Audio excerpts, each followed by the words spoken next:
of World War I, Hitler caught...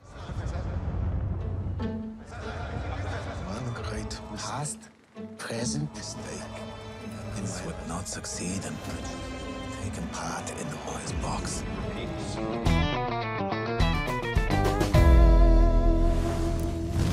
Sebagai warga Jerman keturunan Yahudi, Albert Einstein sempat diburu Nazi sehingga harus mengasingkan diri ke beberapa negara selama bertahun-tahun.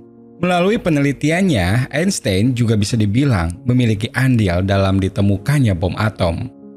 Einstein adalah seorang pasifis anti-perang, namun meletusnya Perang Dunia II membuatnya merasa harus ada senjata yang tepat untuk menghentikan Nazi. Di tahun 1955, Einstein tinggal di New Jersey, Amerika. Di ruangannya, dia mendengar sebuah berita tentang protes banyak orang mengenai peristiwa bom atom yang melenyapkan jutaan orang di Hiroshima dan Nagasaki. Media mempertanyakan apakah bom itu harga yang pantas dibayar untuk sebuah perdamaian.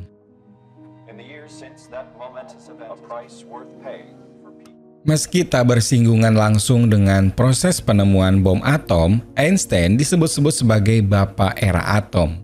Hal ini karena teori relativitas E sama dengan mc kuadrat yang ditemukan Einstein merupakan dasar dari terbukanya rahasia atom. Einstein pernah berkata di sebuah media massa, jika tahu kalau Jerman tak berhasil membuat bom atom, maka dia tidak akan ambil bagian untuk membuka kotak Pandora. Apa yang dimaksud dengan kotak Pandora? Untuk menjawab itu, kita mundur dulu 22 tahun, tepatnya ke tahun 1933.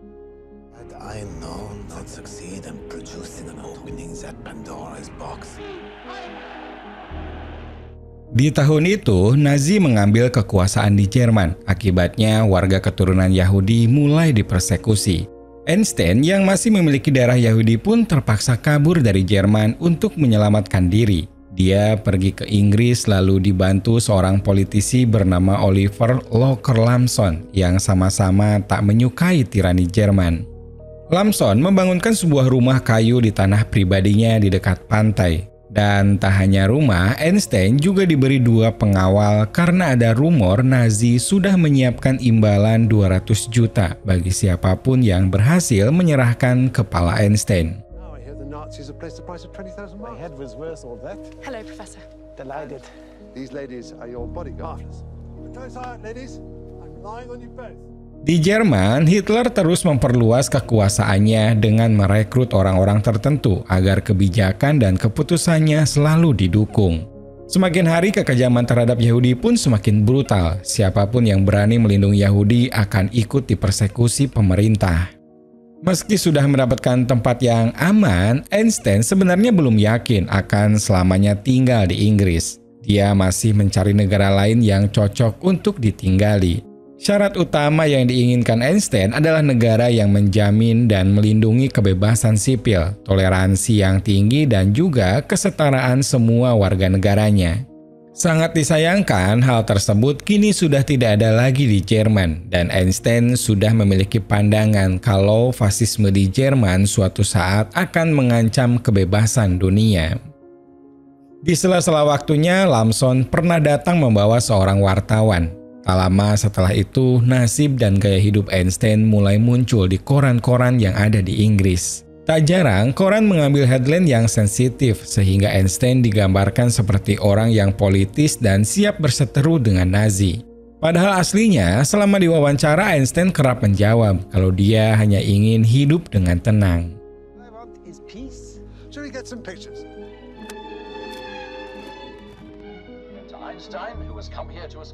Selama menghabiskan waktu di Norfolk, Einstein juga banyak bercerita kepada Lamson dan 2 penjaganya. Dia menceritakan awal mula tertarik dengan dunia ilmu pengetahuan, yaitu di umur 4 tahun. Kala itu Einstein tertarik dengan cara kerja sebuah kompas. Kemudian saat usia 16 tahun, tepatnya di tahun 1895, Einstein memikirkan teori relativitas. Setelah melakukan beberapa tahun eksperimen, Einstein menyimpulkan jika waktu itu tidak bisa didefinisikan secara mutlak. Itulah sebabnya akan lebih tepat jika disebut waktu itu relatif. Dia bisa memuai, bisa juga menyusut. Sederhananya, 1 jam di bumi bisa saja 1000 tahun di planet lain ataupun sebaliknya. Lebih jauh lagi, teori relativitas menunjukkan tidak ada perbedaan esensial antara massa dan energi. Energi sama dengan massa dikalikan kuadrat dari kecepatan cahaya. Hal itu membuat massa yang sangat kecil bisa diubah menjadi sebuah energi yang besar. Setelah bekerja keras dan penelitian bertahun-tahun, kurang lebih saat usianya 40 tahun, baru dia menemukan beberapa ide cemerlang yang menuntun pada banyak penemuan. Beberapa di antaranya adalah keberhasilannya membuktikan keberadaan atom, membuktikan unsur-unsur penyusun cahaya hingga pembuktian kalau bintang membelokkan cahaya, bukan menghasilkan cahaya. Semenjak saat itu, Einstein mulai menjadi idola para wartawan. Setiap perkataannya akan dikutip dan menjadi fenomena di dunia. An hour sitting with a pretty girl like a minute, but a minute's like an hour. That's relativity. Karena setiap hari bertemu, Margaret dan Barbara terus diberi kuliah tentang teori relativitas. Einstein memiliki gagasan bahwa massa dan energi adalah suatu hal yang sama dan hal tersebut bisa diartikan kalau massa yang sangat kecil sekalipun bisa diubah menjadi energi yang sangat besar. Walau begitu, dia menegaskan, sains yang ada pada saat itu masih belum mampu untuk mewujudkannya. Sorry, Professor, but rather worrying.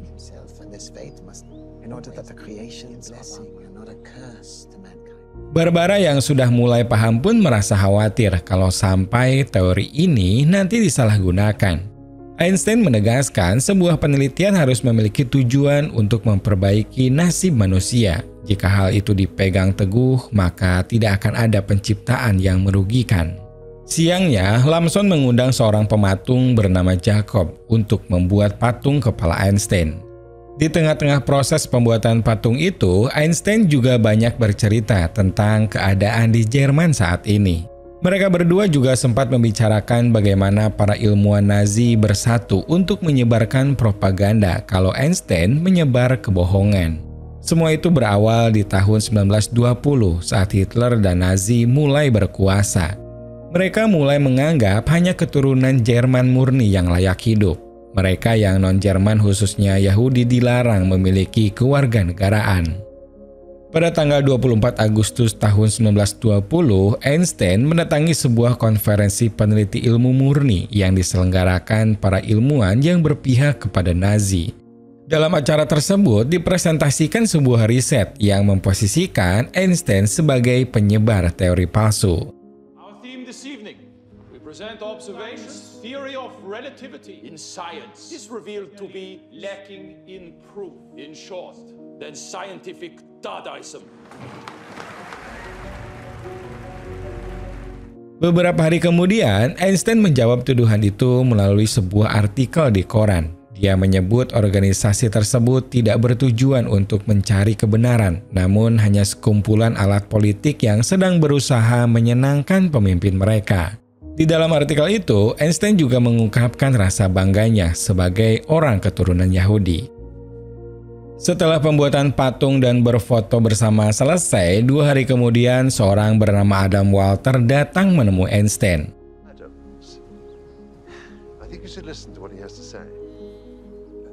Adam adalah sekretaris sebuah lembaga bantuan yang kini sedang melakukan gerakan untuk membantu akademisi yang harus kabur dari Jerman. Walter mengajak Einstein untuk menjadi pembicara, namun Einstein menolak dengan alasan tak ingin menjadi penyebab Nazi semakin benci terhadap Yahudi. Ajakan itu membuat Einstein teringat masa-masa dia masih di Jerman dan menjadi saksi langsung bagaimana saudara sesama Yahudi diburu dan dipersekusi. Pada tahun 1922, saat Hitler masih seorang pemimpin partai nasionalis, dia mulai menyebarkan semangat nasionalisme yang dengan cepat berubah menjadi chauvinisme. Chauvinisme ini paham yang mengagung-agungkan bangsa atau ras sendiri daripada yang lain. Korban pertama dari propaganda itu adalah penembakan Menteri Luar Negeri Jerman Walter Rathenau yang juga dikenal keturunan Yahudi. Einstein ternyata sangat mengenal Walter karena dia adalah salah satu orang yang selalu mendukung hasil-hasil penelitian. Setelah pembunuhan Walter, Einstein mulai membatasi aktivitas di luar, dan dia beruntung karena mendapatkan kesempatan untuk pindah ke Jepang. Di Jepang, Einstein disambut dengan sangat baik. Dia menjalani berbagai kuliah umum dan mendatangi berbagai institusi pendidikan. Di sisi lain, selama 1923 sampai 1927, kondisi sosial dan ekonomi di Jerman mengalami keterpurukan. Hal ini membuat partai Nazi yang dipimpin Hitler semakin banyak mendapatkan dukungan karena dihasut dengan janji-janji kehidupan yang lebih baik oleh Hitler. Puncaknya guys, pada tahun 1930 Hitler memenangkan pemilu dan partainya menjadi nomor 2 di parlemen pemerintahan Jerman.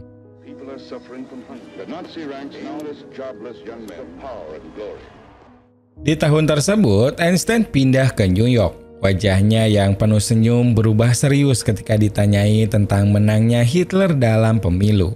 Einstein menjawab kalau dia tak terlalu peduli dengan politik. Meski begitu, Einstein menganggap Hitler bisa menang karena Jerman sedang dalam kondisi buruk. Nanti kalau ekonomi Jerman membaik, Hitler pasti akan ditinggalkan.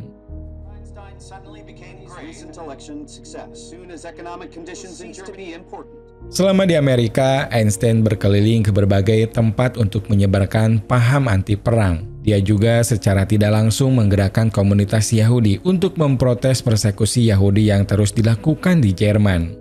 Pada tahun 1933, Hitler akhirnya terpilih sebagai orang nomor 1 di Jerman. Momen ini pun bertepatan dengan 10 tahun sudah Einstein berkeliling dunia untuk menyebarkan teorinya dan menanamkan paham anti perang. Awalnya Einstein berniat pulang ke Jerman karena mengira kondisi sudah aman dan membaik. Namun di tengah perjalanan ada kabar kalau rumah musim panasnya dibobol dan dijarah orang tak dikenal. Einstein mengklaim pelakunya pasti simpatisan nasionalis yang mendukung Hitler. Akhirnya kapal pun berubah haluan hingga nasib membawa Einstein ke Inggris. Pada suatu pagi, dua penjaga Einstein dan Lamson membaca sebuah buku yang berisi daftar orang yang dianggap pengkhianat oleh Nazi. Dalam buku itu tercetak nama dan foto Albert Einstein. Tertulis juga keterangan kalau Einstein sekarang menjadi buronan dan akan segera digantung jika tertangkap. Barbara dan Margaret merasa kasihan, begitupun dengan Lamson yang kini bisa merasakan bagaimana Einstein menjalani hidup dalam ketakutan. Di sisi lain, Einstein merasa kecewa dengan pemerintah dunia yang terkesan tak peduli dengan kejahatan Nazi kepada orang-orang yang mereka anggap bukan keturunan Jerman asli. Einstein merasa tak lama lagi Hitler akan memulai perang demi menjadikan Jerman sebagai negara dengan tahta tertinggi. Einstein memang pasifis sejati yang sangat membenci peperangan, namun dia tak bisa menampik kalau kekuatan jahat yang terorganisir memang hanya bisa dilawan dengan kekuatan baik yang juga terorganisir. Secara tidak langsung, Einstein menganggap hanya kekuatan militer yang besar yang bisa menghentikan Nazi.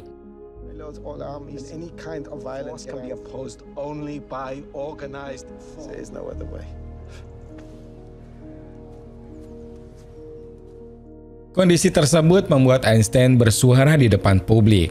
Di depan kurang lebih 10.000 orang, Einstein sama sekali tidak menyebut Nazi atau mencela Hitler. Einstein malah bercerita tentang rezim yang mengekang dan merenggut kebebasan. Einstein meminta dunia agar bersiap melawan demi tujuan masa depan yang jauh lebih baik.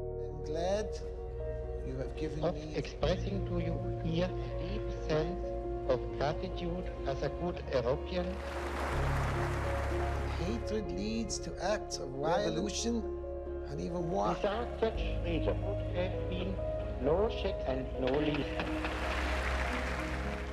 Setelah acara itu, Einstein pindah ke Amerika, menerima tawaran Universitas Princeton untuk menjadi kepala fakultas matematika yang baru saja dibuka.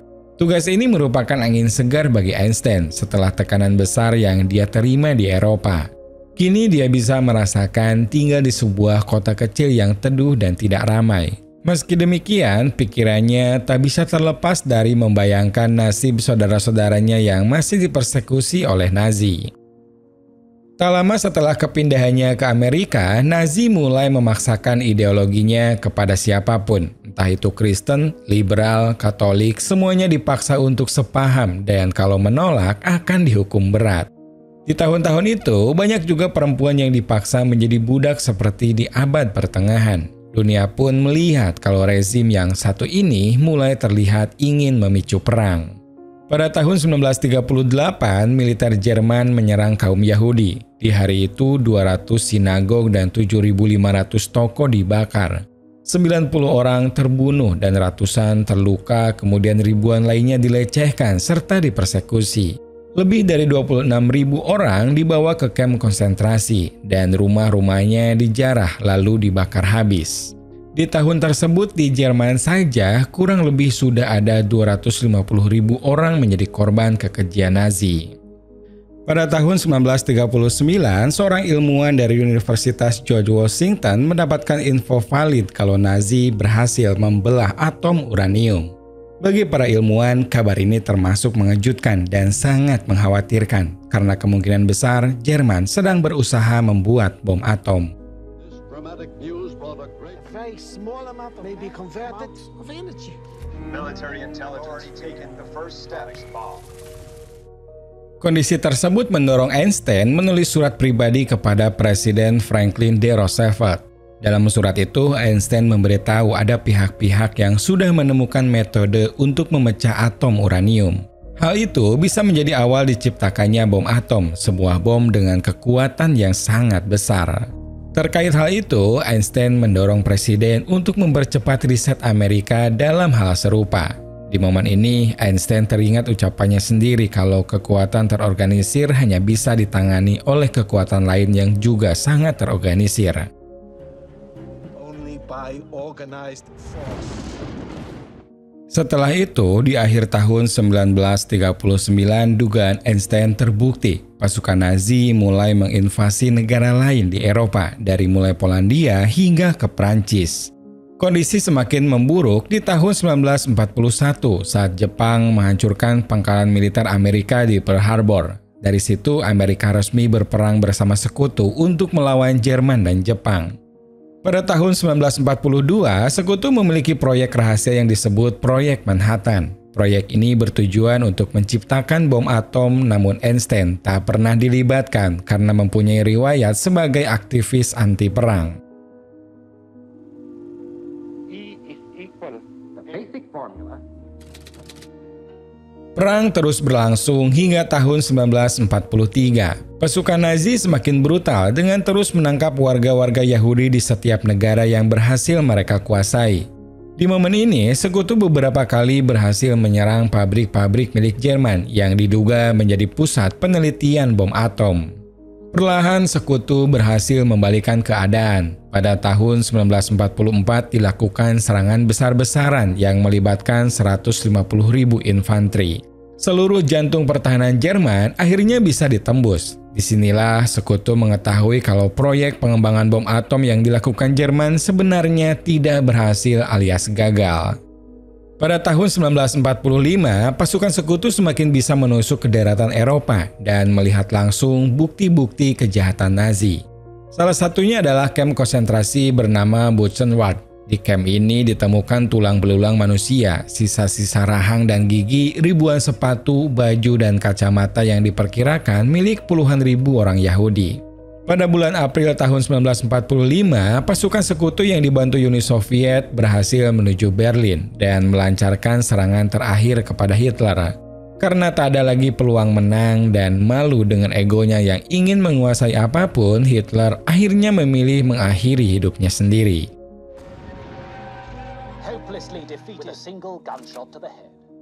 Meski perang di Eropa sudah dimenangkan, nyatanya Amerika masih merasa urusan dengan Jepang belum selesai. Momen ini bertepatan dengan keberhasilan proyek Manhattan untuk menciptakan bom atom. Senjata pemusnah massal itu pun pertama kali dicoba di Alamogordo, sebuah gurun di New Mexico.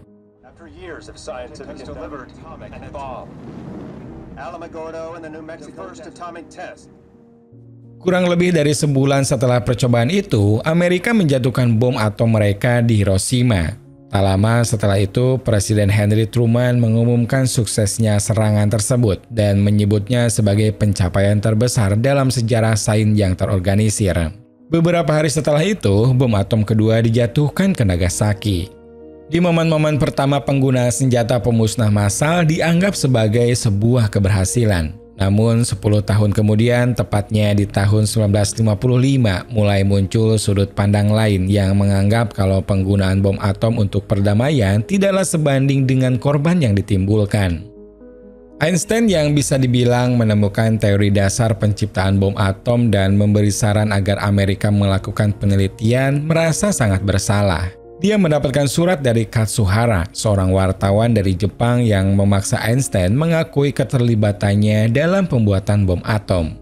Dalam suratnya, Katsu menegaskan kalau rakyat Jepang kini mulai merasakan dampak merusaknya bom atom. Dia bertanya kepada Einstein kenapa ada hasil penelitian yang tidak mensejahterakan manusia namun malah menghancurkan. Dalam jawabannya, Einstein menampik tuduhan itu. Einstein juga tidak merasa dirinya lah yang mencetuskan teori pelepasan energi atom. Perannya dalam hal itu sangat tidak langsung. Satu-satunya kontribusi Einstein adalah saat dia membuktikan ada hubungan antara massa dan energi, dan itu semua terjadi di tahun 1905. Meski demikian, Einstein tidak menampik kalau sejak dulu memang sudah ada teori tentang bom atom. Hanya saja Einstein tidak mengira kalau pembuktian teori itu akan terjadi saat dia masih hidup. Einstein mengakui satu kesalahan besarnya, yaitu menulis surat kepada presiden. Namun hal tersebut dilakukan karena Einstein tak mau Nazi Jerman terlebih dahulu menemukan teknologi bom atom. Kalau saja Einstein mengetahui Nazi tidak akan berhasil menciptakan bom atom, maka Einstein tidak akan menulis surat itu. Einstein juga membocorkan fakta yang terjadi di Amerika sebelum pengeboman Hiroshima. Para ilmuwan sebenarnya sudah menyarankan pemerintah agar tidak menggunakan bom atom. Para ilmuwan membujuk agar hasil pengeboman di New Mexico dibuka saja ke publik. Dari situ, proposal perdamaian bisa disusun bersama negara-negara yang sedang berkonflik. Meski demikian, ilmuwan telah menyerahkan senjata itu ke sekutu yang akhirnya memutuskan menggunakannya di Jepang. Einstein menegaskan mungkin memang perang sudah dimenangkan, namun jauh dari kata perdamaian.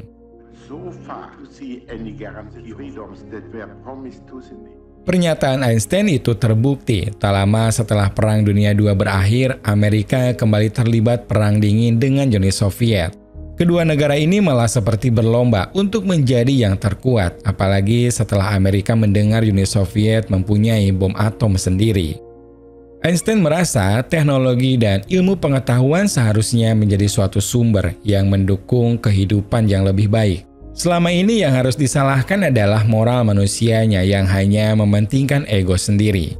Hingga akhir hayatnya, Einstein terus menyuarakan semangat perdamaian dan terus berusaha menguak misteri penciptaan. Albert Einstein meninggal pada tanggal 18 April tahun 1955.